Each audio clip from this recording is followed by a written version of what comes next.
gerbangnya komunikasi etik kalau dalam Islam itu salam. Salam itu deklarasi bahwa aku tidak akan menyakitimu, aku aman bagimu. Tidak mungkin perbuatan tidak etis dimulai dengan salam. Kalau kamu ingin damai, sebarkanlah salam.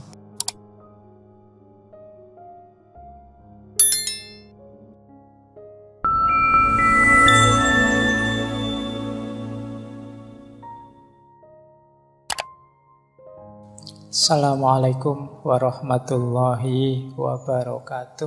Bismillahirrahmanirrahim. Framework etik. Sekarang menilai apakah kamu sudah etis apa belum. Termasuk dalam komunikasi.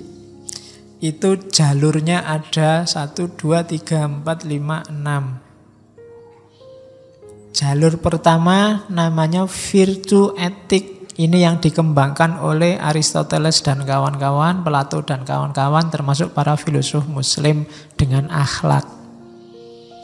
Virtue etik ini lebih fokus ke karakter, ke orangnya. Orang yang jujur, orang yang adil akan melahirkan perilaku yang jujur, perilaku yang adil. Akhlak yang didefinisikan kayak Ghazali itu pembiasaan perbuatan baik sehingga terbangun karakter orang yang bermoral, itu namanya teori virtue etik.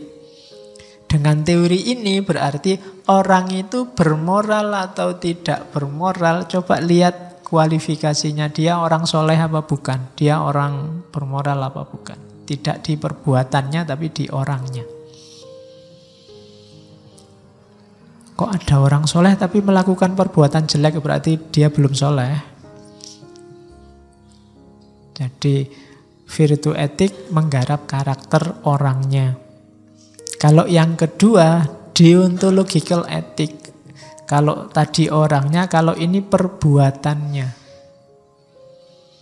Jujur itu baik, maka kewajibanmu untuk menjalankan perilaku jujur. Itu namanya deontologi, ringkesnya itu. Dulu saya pernah satu sesi ngomong deontologinya Immanuel Kant. Jadi intinya baik atau buruk di perbuatannya. Pokoknya karena jujur itu baik, maka kita harus selalu jujur. Loh Pak, kadang-kadang ada jujur itu yang malah merusak loh Pak, atau membahayakan. Tidak apa-apa. Kalau ada jujur yang membahayakan, kamu tetap aja jujur. Dan kamu tidak akan disalahkan orang. Kalau sudah jujur kok malah membahayakan, kamu tidak salah karena jujur itu baik. Itu deontologi namanya. Yang ketiga teleologi.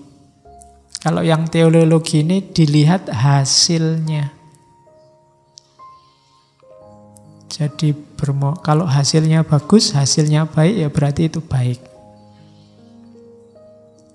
Kalau hasilnya jelek, ya berarti itu jelek. Itu namanya teleologis. Kamu punya uang 1 juta, kamu sumbangkan ke orang miskin 500.000 dan hasilnya dia gembira luar biasa, bisa makan, itu baik. Kamu sumbangkan 500.000, hasilnya wah dia malah beli togel, dia malah beli terus itu hasilnya jelek. Teleologis dilihat hasilnya. Ada dialogik etik. Kalau ini sesuai kesepakatan. Disepakati ngaji ini selesai sekitar jam 10. Kok tak lanjutkan sampai jam 12? Itu saya ndak etis. Jadi terus saya, Pak kok jam 12 sih Pak? Itu kan ndak etis. Kan ndak ada dalilnya. Loh, ndak begitu. Itu tadi sudah disepakati sampai jam 10. Namanya dialogik etik, kesepakatan bersama. Itu yang keempat. Yang kelima, situasional kontekstual etik. Kalau ini etis atau tidak etis, lihat situasi. Misalnya harusnya selesai jam 10. Luang materinya setengah 10 sudah habis. Apa harus dilanjutkan sampai jam 10? Saya ngomong apa sampai jam 10? Nanti cerita ngalor ngidul jelas kamu malah ndak karu-karuan. Sudahlah ngajinya selesai saja. Nah, itu saya tergolong etis. Kenapa? Situasinya belum memungkinkan. Ndak mungkin saya lanjutkan sampai jam 10. Nanti malah ngerusak yang sudah kamu pahami. Wong materinya sudah habis. Itu namanya situasional etik. Dulu kamu punya prinsip ndak akan pacaran sebelum lulus. Kok yang dilalah temenmu podo punya pacar semua dan kamu terganggu. Wah, ini kalau ndak punya pacar susah ini, ndak lulus-lulus ini. Terus wah gantilah kalau gitu harus punya pacar. Kamu kalau gitu ndak etis, ndak, situasional etik. Situasinya menuntut begitu. Daripada aku tekanan batin nanti kuliahnya kacau misalnya. Ya, itu kontekstual etik namanya. Ada jenis etika semacam itu. Dan yang terakhir ini yang paling sering kita pakai, teleological etik. Kalau ini ikut aturan agama. Tadi tanya mana dalilnya, itu theological etik. Jadi bermoral atau tidak bermoral itu ternyata ya macem-macem. Bisa dilihat orangnya, bisa dilihat jenis perbuatannya, bisa dilihat tujuannya, bisa dilihat kesepakatannya, bisa dilihat situasinya, bisa dilihat dasar agamanya. Macam-macam. Lumayan kan dapat 1, 2, 3, 4, 5, 6. Itu kalau diceramahkan satu-satu ya sak sesi.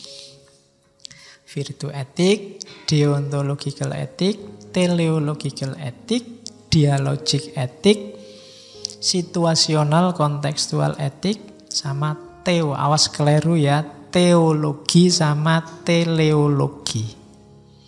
Kalau teologi itu agama, kalau teleologi dari asal kata telos yang artinya tujuan. Telos bahasa Yunani ya, bukan telos bahasa Jawa. Iya, telos bahasa Jawa. Karena Yunani itu kan rojo mirip-mirip Jawa. Negaranya aja pakai istilah Yunani. Yo. Filosof pertama namanya Thales loh. Filosof besarnya kan kayak di Indonesia. Kalau Jogja itu plat AB, kalau Yunani plat O. Ya kan ada. Karena filosofnya kan plat O. Oke. Terus saya agak cepat. Kalau ini maunya saya loncati. Karena dulu saya pernah menyampaikan di Habermas. Jadi komunikasi itu salah satu dari tindakannya manusia. Ketika dia berhubungan dengan orang lain. Ringkesnya teorinya itu. Kalian bisa kembali nyari rekamannya teori kritis yang bagian Habermas. Isinya itu. Jadi hidup ini perilakunya manusia itu ada perilaku tadi ya. Teleologis, normatif, dramaturgik, komunikatif. Nah, komunikatif ini yang kesepakatan. Kalau teleologis itu tujuan. Saya sholat biar hati saya tenang, itu teleologis. Kalau normatif, saya sholat karena perintahnya Al-Quran begitu, itu normatif. Kalau dramaturgik, saya sholat biar kelihatan kayak orang soleh. Itu dramaturgik, pencitraan. Ada komunikatif. Saya sholat karena di sini semua harus sholat. Kalau tidak sholat nanti nggak diakui jadi santri. Ya, itu tindakan komunikatif. Tindakanmu ini pasti tidak lepas dari 4 hal ini. Tindakan yang punya tujuan tertentu, atau tindakan karena aturannya begitu, atau tindakan karena kamu ingin dicitrakan, dianggap. Itu drama. Dramaturgik itu drama. Ada komunikatif. Kalau komunikatif itu kesepakatan. Ngaji ini tindakan komunikatif. Kemudian yang perempuan mungkin pakai jilbab, pakai nutup semua, itu bisa normatif. aturannya begitu. Padahal kalau boleh dia maunya pakai enggak begitu. Nah, itu kenapa kok pakai itu? Aturannya begitu, itu namanya normatif. Atau yang pakai jaket. Kenapa pakai jaket? Biar anget, Pak. Itu namanya teleologis. Ada tujuannya. Biar anget.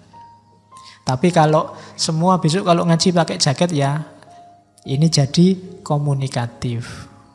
Itu tindakan-tindakan. Kalau versinya Habermas. Nah, komunikasi itu tujuannya apa? Intersubjektif. Saling memahami antar subjek. Karena kita hidup bersama. Terus standarnya kalau di Habermas benar, tepat, tulus. Jadi benar itu faktanya, ketepatan itu normanya, ketulusan itu ya keseriusan aktornya. Saya ngomong misalnya di luar sekarang hujan. Nah, ini tidak benar karena di luar sekarang tidak hujan. Ini secara kebenaran salah.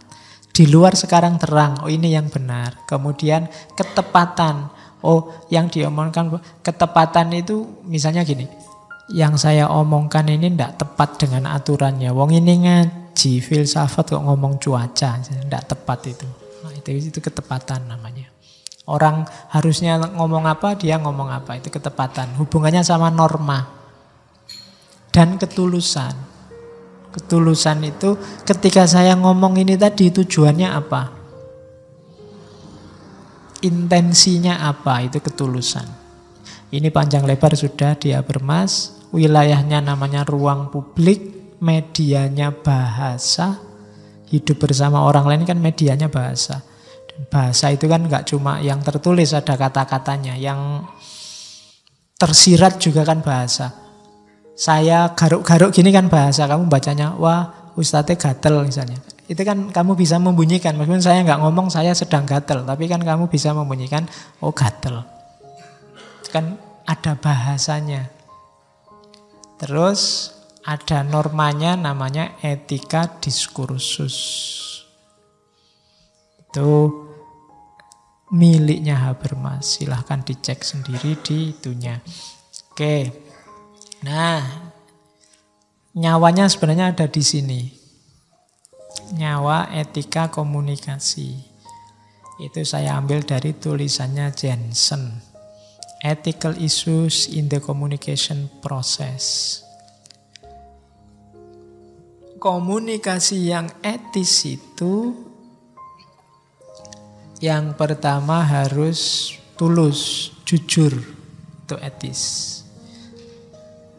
Jadi mungkin tidak sama kayak dunia politik ya. Dunia politik itu sekarang bisa A, besok bisa B. Aslinya dia yang mana kita tidak tahu. Itu berarti susah mencari ketulusan. Mengejar ketulusan susah. Kalau kamu punya teman yang tidak tulus itu kan tidak enak. Tidak jujur itu kan tidak enak. Meskipun untuk hal-hal sepele. Kejujuran itu membantu banyak hal. Maka syarat pertama komunikasi itu jujur. Kalau tidak punya uang ya bilang aja tidak punya uang. Nanti kan kamu bisa ngutangi. Kalau kamu juga punya. Kalau sama-sama tidak punya ya tidak apa-apa. Kalau sama-sama tidak punya berarti bisa mutual understanding, saling memahami. Aku tidak punya, kamu tidak punya. Kita sama-sama orang tidak punya. Oke, itu jujur namanya. Tidak apa-apa. Hampir semua masalah sosial yang muncul di Indonesia kah, di dunia kah, karena adanya ketidakjujuran. Orang tidak ngomong apa adanya. Oke. Terus yang kedua ini penting, standar kebenaran. Kenapa harus ada kata-kata standar? Karena komunikasi butuh kebenaran. Biasanya setiap orang punya standar sendiri. Kalau tidak disepakati, tidak ketemu. Itu jadi standarnya apa sekarang? Yang dianggap pas, benar itu yang gimana? Harus disepakati. Nah, itu namanya truth standard. Ngaji ini enaknya sejam atau 2 jam. Atau setengah jam aja lah, jangan lama-lama. Ini kan standar. Harus disepakati. Kalau enggak selesai. Kalau dibiarkan diskusi terus enggak selesai-selesai. Komunikasi butuh standar kebenaran. Yang ketiga butuh ketepatan. Temanya apa, yang diomongkan apa, itu ketepatan. Yang keempat butuh authorship. Authorship itu kita sering pakai pikirannya orang, ya akuilah bahwa itu pikirannya orang. Kita ngambil orang lain, ya diakui saja bahwa itu dari orang lain. Apakah itu komunikasi lisan atau komunikasi tulis? Harus diungkapkan dua-duanya, authorship. Lebih enak begitu. Kamu tak nasihati ya. Kamu jangan begini-begini. Saya ngomong gini ini. Tadi lihat Ustadz di TV. Loh itu kan lebih enak.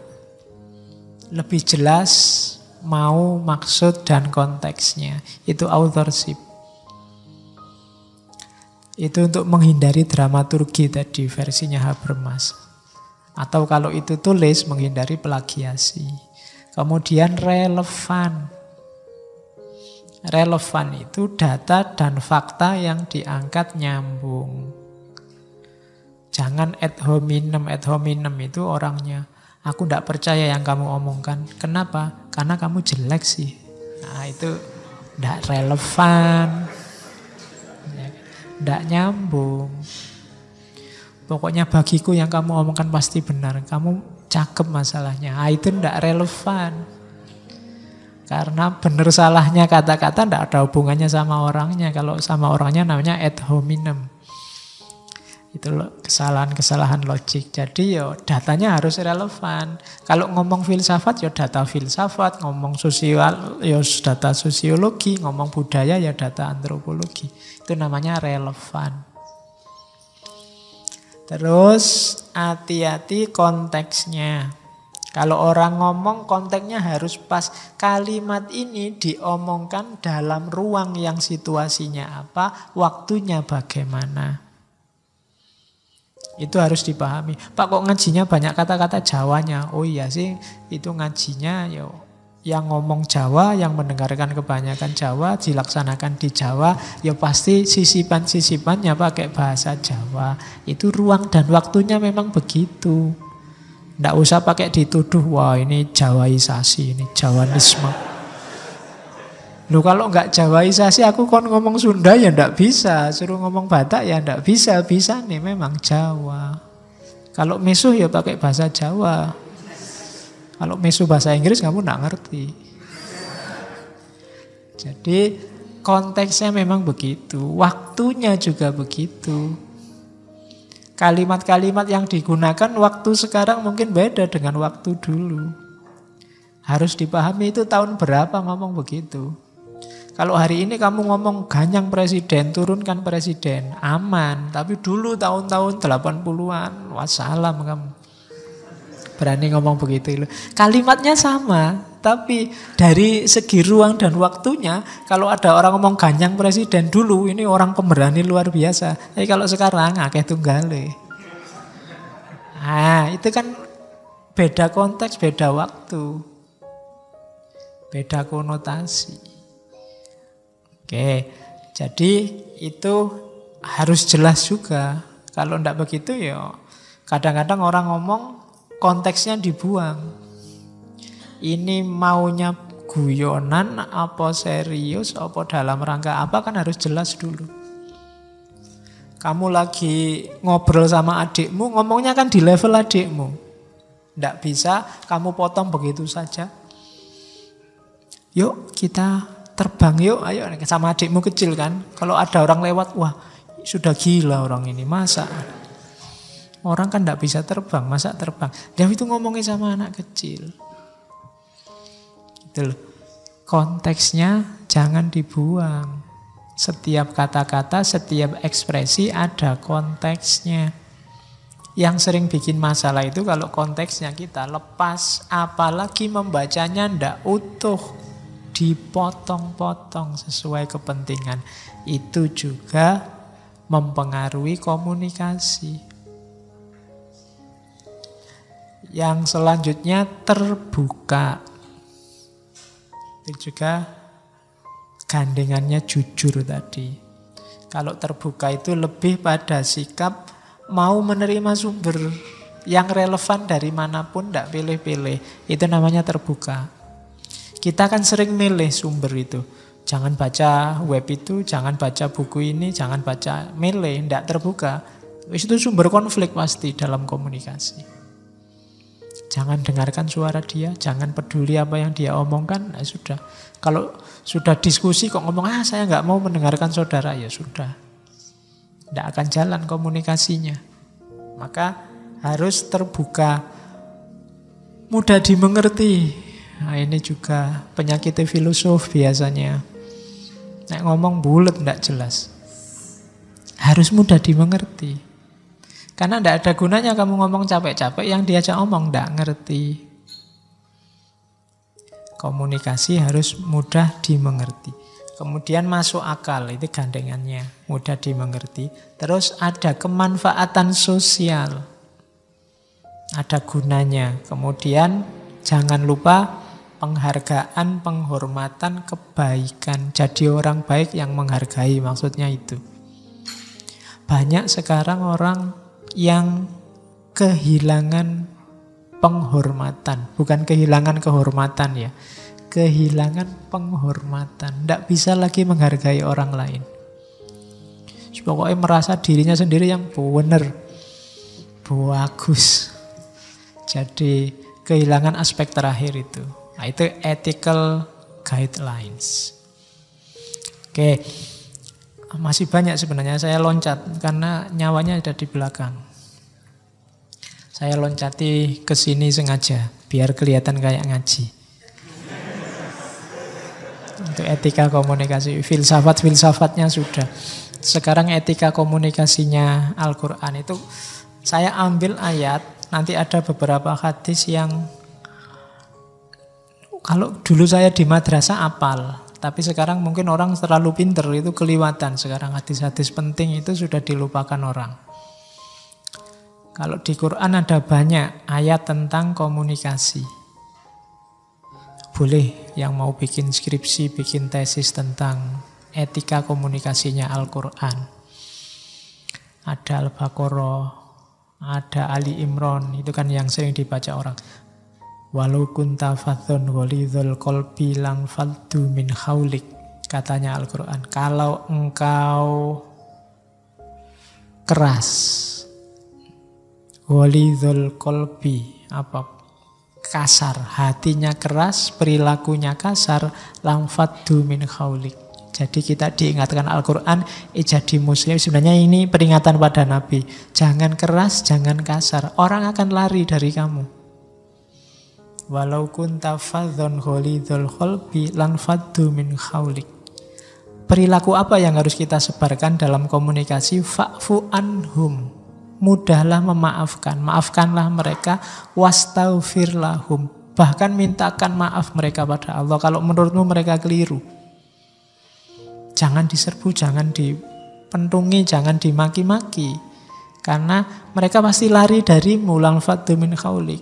Kalau ada masalah berhubungan urusan bersama, wasawirhum fil amr, bermusyawarahlah dalam urusanmu. Jadi kita disuruh memaafkan, disuruh memintakan maaf, disuruh bermusyawarah, dan jangan kasar, jangan keras hati. Oh, itu perintahnya Al-Quran loh. Sekarang banyak ekspresi-ekspresi ghalidhul qalbi. Ekspresi hati yang keras. Perilaku yang kasar. Oke. Itu tegurannya Al-Quran hari ini. Sering-sering dibaca biar tidak lupa. Maunya Al-Quran apa? Maunya Al-Quran kayak Al-Furqan ayat 63. Wa ibadur rahmani alladzina yamshuna 'alal ardi haunan. Dan hamba-hamba Allah yang maha penyayang, karena Tuhan kita ini maha penyayang. Alladzina yamshuna 'alal ardi haunan. Kita diharapkan jadi hamba yang berjalan di muka bumi dengan rendah hati. Jadi komunikasi yang menyenangkan itu dengan orang yang rendah hati. Wa idza khotabahumul jahilun qalu salama. Kalau ada orang bodoh kok ngomong ndak karu-karuan, ndak jelas, mereka tetap ngomong yang salama, ngomong yang menyelamatkan, ngomong yang damai-damai. Kalau kamu anggap lawan bicaramu itu orang bodoh, ya jangan dimaki-maki, jangan dikerasi, jangan enggak. Tetap berkata-kata yang salama. Nah, itu petunjuknya Quran loh ya. Terus ada lagi katanya Quran, qaulum ma'rufun wa maghfiratun khairum min shadaqatin yatba'uha adza. Jadi kata-kata yang baik dan memaafkan. Dulu kita pernah membahas satu sesi tentang memaafkan itu khairum min shadaqatin yatba'uha adza. Itu lebih baik daripada sedekah tapi diikuti dengan menyakiti, maki-maki. Jadi Al-Quran itu lembut. Saya tidak tahu kok diterjemahkan jadi kasar. Jangankan ngasih, kamu ngomong yang lembut aja Quran lebih senang. Qaulun ma'rufun wa maghfirah. Memaafkan, ngomong yang baik lebih disukai daripada sedekah, ngasih materi, ngasih uang tapi menyakiti. Entah menyakiti dengan kata-kata atau menyakiti dengan gaya. Menyakiti dengan gaya itu terus kamu posisikan dirimu lebih tinggi karena bisa sedekah pada yang kamu sedekahi. Nah, silahkan diteliti kalimat-kalimat ini. Al-Quran itu menyuruh kita mengembangkan gaya komunikasi 1, 2, 3, 4, 5, 6. Qaul